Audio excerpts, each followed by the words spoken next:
بسم اللہ الرحمن الرحیم۔ ناظرین کرام، قصص الانبیاء کے پروگرام کے حوالے سے آج ہم جد الانبیاء حضرت ابراہیم خلیل اللہ علیہ السلام کا ذکر کریں گے۔ سیدنا ابراہیم خلیل اللہ وہ پیغمبر ہیں کہ جن کا لقب ہے جد الانبیاء، یعنی آپ کے اعلان نبوت کے بعد جتنے انبیاء بعد میں آئے سب آپ کی اولاد سے تھے، آپ کی نسل سے تھے، اور یہ شرف اللہ تعالیٰ نے آپ کے علاوہ کسی کو عطا نہیں فرمایا۔ مذاہب کی تاریخ کے حوالے سے دو بڑی تقسیم کی جاتی ہیں۔ ایک تقسیم الہامی مذاہب، ایک تقسیم غیر الہامی مذاہب۔ الہامی مذاہب کو سیدنا ابراہیم خلیل اللہ علیہ السلام کی طرف منسوب کیا جاتا ہے، اور ان مذاہب کو الہامی مذاہب کے ساتھ ساتھ ابراہیمی مذاہب بھی کہا جاتا ہے۔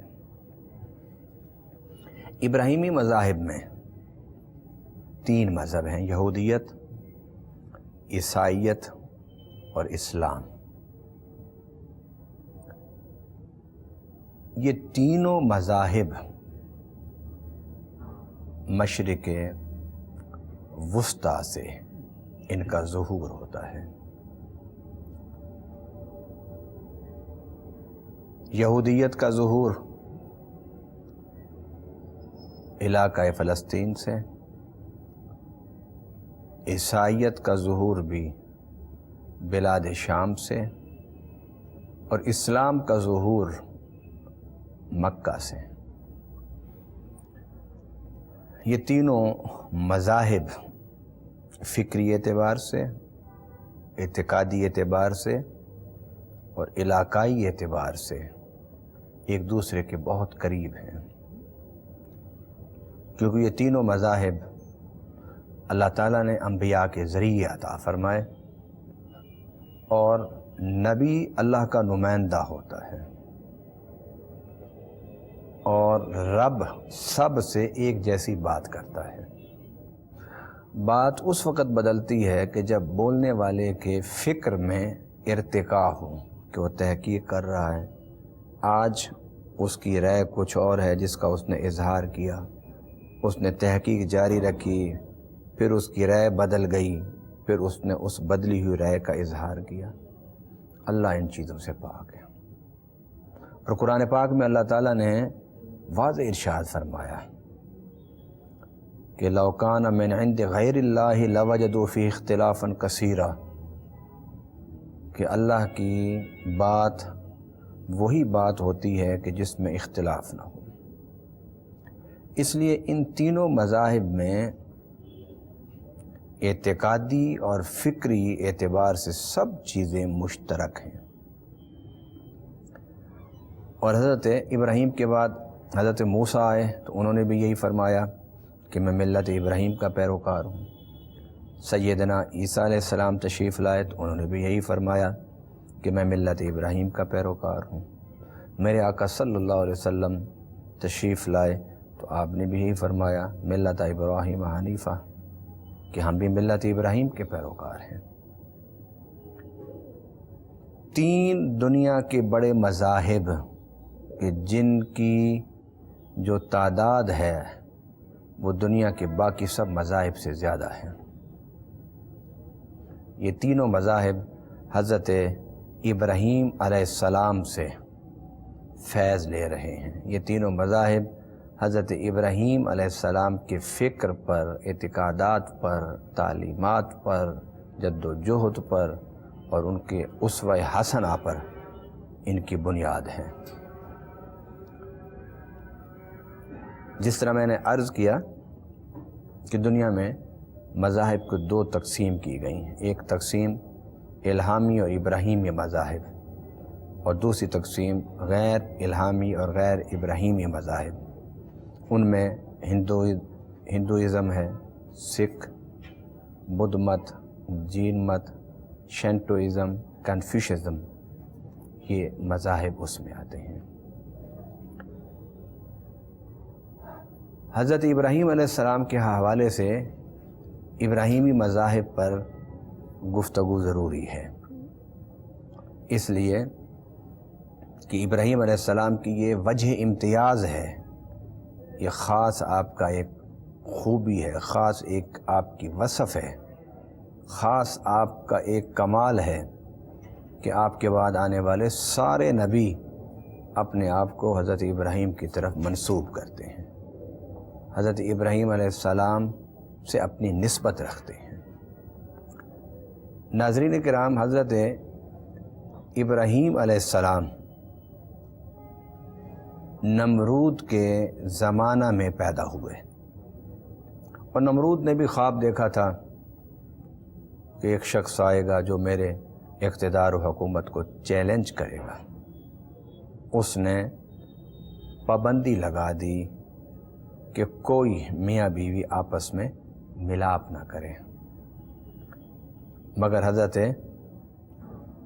ابراہیم علیہ السلام کے ولادت اسی پابندی کے زمانے میں ہوئی، اور یہ اللہ تعالیٰ کی قدرت کا اعجاز تھا کہ رب جو کرنا چاہتا ہے، زمین کے حکمران رب کو اس کے ارادے اور مشیت سے روک نہیں سکتے۔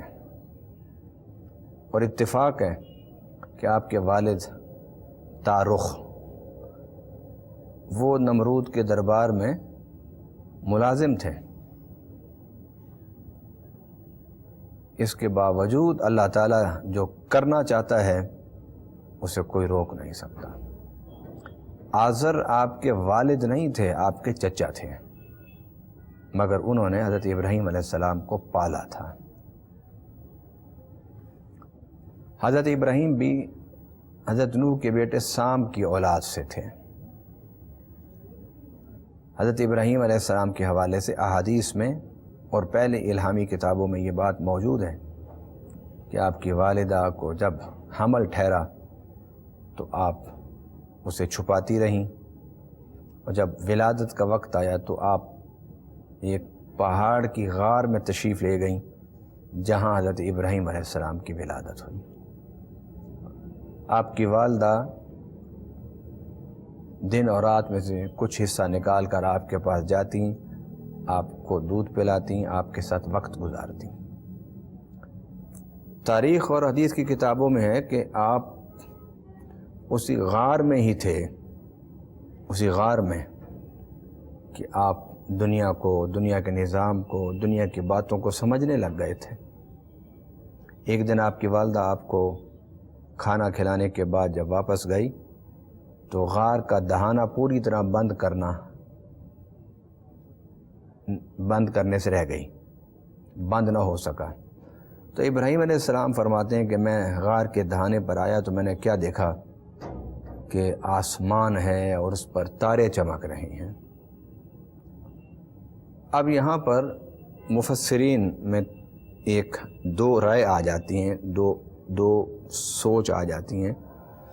ایک یہ کہ حضرت ابراہیم علیہ السلام نے جب آسمان پر تارے چمکتے ہوئے دیکھے تو آپ نے فرمایا کہ یہ میرے رب ہے۔ دوسرے مفسرین کی رائے یہ ہے کہ حضرت ابراہیم علیہ السلام نے یہ نہیں فرمایا تھا کہ یہ میرا رب ہیں، بلکہ آپ نے فرمایا تھا کیا یہ ہمارا رب ہو سکتے ہیں؟ آپ نے سوچا۔ تھوڑی دیر کے بعد چاند نکل آیا تو آپ نے فرمایا کہ یہ تارے رب نہیں ہو سکتے، یہ چھوٹے ہیں، یہ جو تاروں سے بڑا ہے یہ رب ہے۔ جب وہ چاند طلوع ہوا پھر غروب ہونے لگا تو آپ سوچنے لگ گئے کہ یہ تو طلوع بھی ہوتا ہے، غروب بھی ہوتا ہے، چڑھتا بھی ہے، اترتا بھی ہے، بڑا بھی ہوتا ہے، چھوٹا بھی ہوتا ہے، یہ رب نہیں ہو سکتا۔ تو پھر دن میں سورج نکلا تو آپ نے فرمایا کہ یہ سورج رب ہیں۔ تو جب سورج زوال کی طرف جانے لگا تو آپ نے فرمایا انی لا احب الآفلین، میں ڈوبنے والوں کو، غروب ہونے والوں کو خدا نہیں مان سکتا۔ انکار کر دیا آپ نے. اور فرمایا انی وجہت وجہی للذی فاطر السماوات والارض حنیفا وما کان من المشرکین، میں تو زمین و آسمان کو بنانے والے اللہ کو مانتا ہوں، اس کے علاوہ کسی کو نہیں مانتا. یہ اب یہاں پر جو بہترین رائے ہے جو انبیاء کی عصمت، شان اور مقام کے مطابق ہے، وہ یہ ہے کہ آپ کا یہ کہنا کہ یہ رب ہے، ستارے رب ہیں، چاند رب ہیں، سورج رب ہیں، یہ صرف لوگوں کو سمجھانے کے لیے تھا، کیونکہ اس زمانے میں جو ستارہ پرستی تھی، مظاہر پرستی تھی، وہ اپنے عروج پر تھی. کوئی چاند کی عبادت کر رہا ہے، کوئی سورج کو پوج رہا ہے، کوئی ستاروں کو پوج رہا ہے، کوئی بت بنا کے مجسمے رکھے ہوئے ہیں اس کو پوج رہے ہیں. تو حضرت ابراہیم علیہ السلام نے اپنے اس واقعے سے دوسروں کو سمجھانے کی کوشش کی کہ اگر تم تاروں کو خدا کہتے ہو تو اس سے تو بہتر یہ ہے کہ تم چاند کو خدا کہو. پھر کیونکہ چاند جسم میں، حجم میں، نور میں، چمک میں چاروں ستاروں سے زیادہ ہے، بڑا ہے. اور اگر تم نے چاند کے بعد جب سورج پر نظر پڑی تو فرمایا کہ تم نے خدا ہی بنانا ہے تو پھر چاند کو چھوڑو، پھر سورج کو بناؤ، اس لیے کہ سورج کی روشنی زیادہ ہے، سورج کی چمک زیادہ ہے، سورج میں تپش زیادہ ہے، سورج کا فائدہ زیادہ ہے، پھر اسے بنا لو خدا. مگر جب وہ ڈوبنے لگا تو پھر ابراہیم علیہ السلام نے انسانوں کے ذہنوں کو جھنجھوڑا اور فرمایا کہ نادانوں، سوچو تو صحیح، جو کبھی چھوٹا ہو، کبھی بڑا ہو، کبھی طلوع ہو، کبھی غروب ہو، کہ طلوع اور غروب ہونے والے بھی خدا ہو سکتے ہیں. گویا یہ آپ نے دوسروں کے لیے استدلال فرمایا تھا، یہ نہیں تھا کہ آپ پر ایک وقت ایسا گزرا کہ آپ نے ستاروں کو خدا مان لیا ہو، نعوذ باللہ. آپ پر ایک ایسا وقت گزرا کہ آپ نے ستاروں کو چھوڑ کے چاند کو اپنا خدا بنا لیا ہو، یا آپ پر ایسا کوئی وقت گزرا ہو کہ آپ نے چاند کو چھوڑ کے سورج کو خدا بنا لیا ہو، پھر آپ کو سمجھ آئے او ہو یہ خدا ہو ہی نہیں سکتے، خدا تو وہ ہے جس نے سورج، چاند اور ستاروں کو پیدا کیا. یہ حضرت ابراہیم علیہ السلام کی ہدایت کے مراحل نہیں تھے، یہ عام انسانوں کو ان مراحل سے گزار کر حضرت ابراہیم علیہ السلام ہدایت دینا چاہتے تھے.